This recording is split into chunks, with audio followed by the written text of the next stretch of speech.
Okay, so let's do your daily reading. Earth sign. Taurus, Virgo, and Capricorn. Hello my dear! Welcome back sa ating YouTube channel. My name is RJ, your tarot card reader. At ang gagawin po natin ngayon is yung ating daily reading para po ito sa araw ng July 10, 2026. Titingnan po natin kung ano mga eksena, kaganapan at kung ano-ano pa na maaari mong makasalubong sa araw na ito. Pero bago po tayo mag-proceed or magpatuloy sa ating reading, hayaan nyo po muna na magpasalamat ako.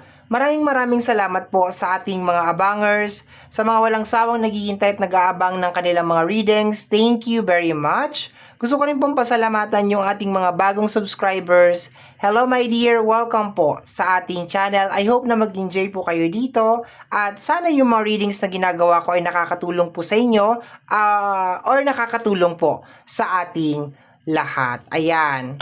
So tingnan natin my dear Earth sign what is going on ngayong araw na ito.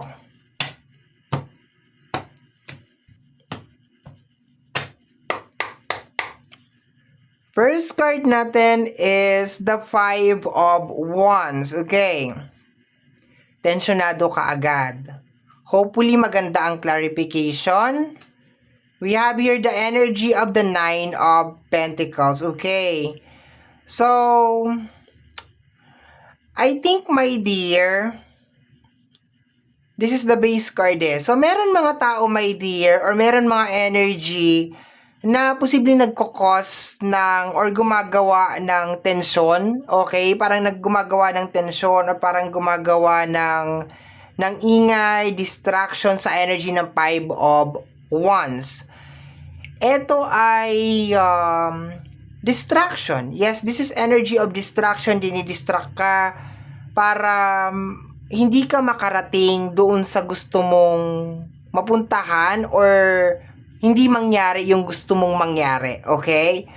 Kaso, ang clarification kasi niya is the Nine of Pentacles, okay? So, you are good, okay? You are good, my dear. Sa kabila ng ginagawa nila, you are good, okay? You're just trying to enjoy yung okay ka. Pero nandyan pa rin sila, ha? Okay ka. Nakikita ko dito that you are good, okay? May konting warning lang ako dito sa card na to. Kasi possible, my dear, na magpalit ng strategy tong mga tao na to. Ang Nine of Pentacles kasi, my dear, is connected sa energy ng 3 at saka 6 of Pentacles. Ang 3 of Pentacles is may kinalaman sa usapin ng collaboration. So, baka itong mga tao na to, my dear, is baka magpanggap naman ngayong araw na to na parang makikipagtulungan sa'yo or makikipag-collab sa'yo. So, maging aware ka na lang, my dear, sa mga taong ito or maging aware ka na lang, my dear, sa totoong intention or totoong hangarin ng mga tao ngayong araw na ito. Okay. Sa energy naman ng 6 of Pentacles, kasi itong 9 of Pentacles is combination nga ng 3 at saka ng 6.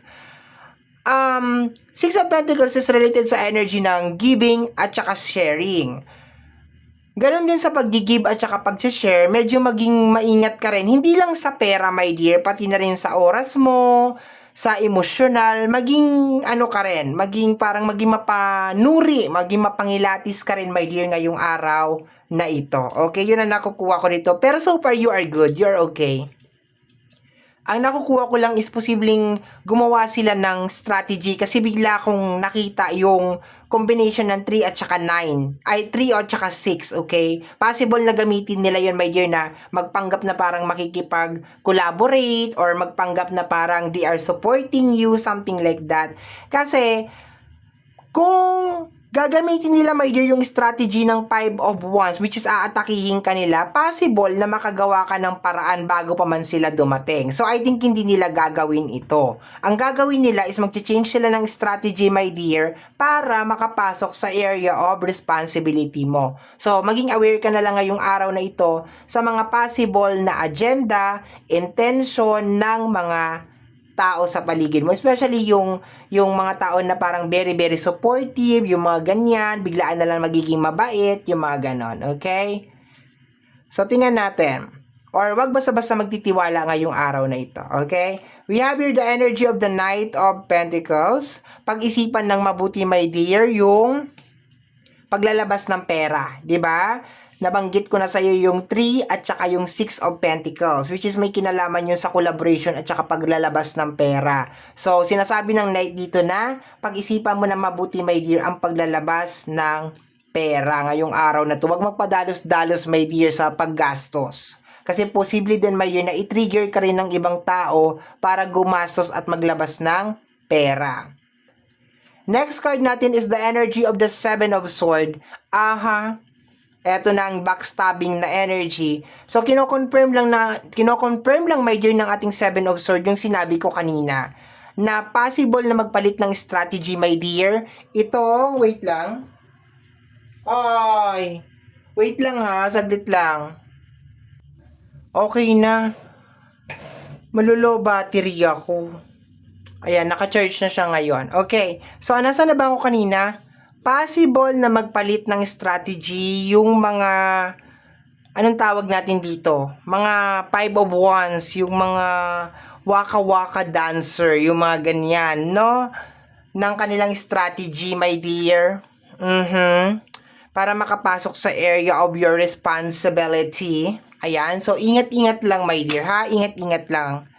Seven of Swords, confirmation ng backstabbing na energy. And kung makikita mo, my dear, nakatingin siya kay Knight habang tumatakbo siya. Okay? Parang meron siyang kinuha kay Knight or parang meron siyang ninakaw kay Knight. Okay? So, parang hindi ko ina-advise talaga ngayong araw na to, my dear, na maglabas ka ng pera or mag-invest ka or magtiwala ka kaagad kasi possible na parang may something off na mangyayari. Okay? Tingnan natin. We have here the energy of the Six of Pentacles. Pinag-uusapan ka pa lang namin kanina. Okay. This is energy ng giving at saka sharing. Clarification niya is the energy of the Page of Sword. Okay. Pag-isipan mo talaga, my dear, kung ano yung ibibigay mo ngayong araw na to. Although lamang na lamang, my dear, sa reading natin, yung pera. Pero, hindi lang naman pera ang kaya mong ibigay. Pwede ka magbigay ng time, pwede ka magbigay ng emotional support. And sinasabi ng card natin ngayon na hindi lahat deserve ng energy mo. So you need to protect your energy, my dear, sa araw na ito. Kasi nakukuha ko na parang itong pagkakaroon mo ng Nine of Pentacles na energy, which is parang sabihin na natin magandang energy, is hindi to nagugustuhan nitong mga waka-waka energy, no? Hindi nila to nagugustuhan, my dear. So, they will try their very, very best, my dear, today to sabotage itong energy na ito. Okay? So, be careful ka, my dear, sa mga kakausapin mo, sa mga ilalabas mo ngayong araw na to, kasi possible, my dear, na yan yung maging starting point or yan yung maging portal papunta, my dear, sa Encantadia, papunta sa buhay mo, ha? So, be careful, be careful. Next card natin is the energy of the Queen of Swords. Patay tayo dyan. Ang Queen of Swords, napakabait nito. It's more on giving a second chance, okay? So, possible, my dear, na baka meron din mga tao na manghingi ng tawad sa iyo ngayong araw na ito. And, hindi ko alam kung paano ko to sasabihin, ha? Hindi naman kita pinagbabawalan na parang magpatawad kasi kailangan yon. Pero, maging aware ka, my dear, na ang ahas ay nagpapalit lang ng balat. So, therefore, ahas pa rin yan. Ha? So, yun lang ang sasabihin ko sa iyo, my dear. Kasi baka pag sinabi ko na wag ka magpatawad, baka sabihin naman ng iba dyan, grabe naman, wag mo patawad, diba? Yung sa akin lang, my dear, is maging aware ka na ang ahas ay nagpapalit lang yan ng balat. And to the point, my dear, na ang naging representation mo dito is yung energy ng Nine of Pentacles. Yun talaga ang pumukaw talaga sa aking atensyon, my dear, na energy mo ngayong araw na to, which is like, you will be very happy ngayong araw na to. There's a tendency, my dear, na magkaroon ka rin ng pera ngayong araw na ito. There's a tendency, my dear, na baka mag-start ka rin ng isang project ngayong araw na ito. Maganda tong araw na to, my dear, para sa'yo ngayong. Maganda tong araw na to, my dear. Okay, maganda tong araw na ito. Kaso, ang pinaka-problema lang natin dito, itong energy ng Five of Wands. And meron ka ditong energy ng Seven of Sword. Hindi ko alam, my dear, pero nare-receive ko sa energy ng Page of Sword over here na parang merong nagbabantay or parang merong nag-i-stalk sa'yo, my dear. Okay? Like, merong nagbabantay sa mga kilos mo, my dear. So, I think this is not the time, my dear, para talaga mag-flex ka na mag-flex or gumawa ka ng mga big action or tsaka mga big decision ngayong araw na to kasi parang medyo mainit ka talaga, my dear, sa mata ng mga madlang people or ang tawag ko pa nga ay waka-waka persons. Okay? Next card natin is the energy of the Five of Cups. See? 'Di ba? So pagkatapos mong patawarin, uulitin lang din ulit yan. Repeated cycle, my dear. Kagaya nga na sinabi ko kanina sa energy ng Knight of Pentacles at saka sa Seven of Swords, parang may gustong kunin sa'yo. So be careful ka, my dear, sa kung ano yung ilalabas mo ngayong araw na ito. And hindi ko lang to, my dear, kino-close lang sa area lang ng pera. Kasi hindi lang naman pera, my dear, ang pwedeng kunin sa'yo. Pwede nilang, sa usapin ng spiritual, pwede nilang kunin yung energy mo. Okay? Pwede sila makipag-destiny swap sa'yo. Maraming pwedeng mangyari, my dear. So, ngayong araw na to is just more on maging mapangilatis ka lang talaga. Pakiramdaman mo yung mga nakakausap mo, yung mga tao sa paligid mo, and maging clear, my dear, kung ano talaga yung totoong motive nila. Kasi mararamdaman mo naman yan, my dear, eh. Mararamdaman mo na yan, pag masyado kang pinupuri, pag masyado kang inaano, posible, my dear, na baka merong ibang ano yan, di ba? Yung parang, is too good to be true. Yung parang ganon, okay? Maging aware ka sa mga tao na is too good to be true, okay? Bottom deck of the card is the energy of the Tower. Meron gustong sirain, my dear, may gustong sirain, my dear, sa buhay mo. Parang gusto kang hilahin pababa. So, be aware ka ngayong araw na to, my dear, sa mga tao na gusto kang hilahin pababa. Okay? Tingnan nga natin, anong kasama sa likod? We have here the energy of the Temperance. Relax ka lang, my dear, ngayong araw na to. Okay? Try to relax ngayong araw na ito.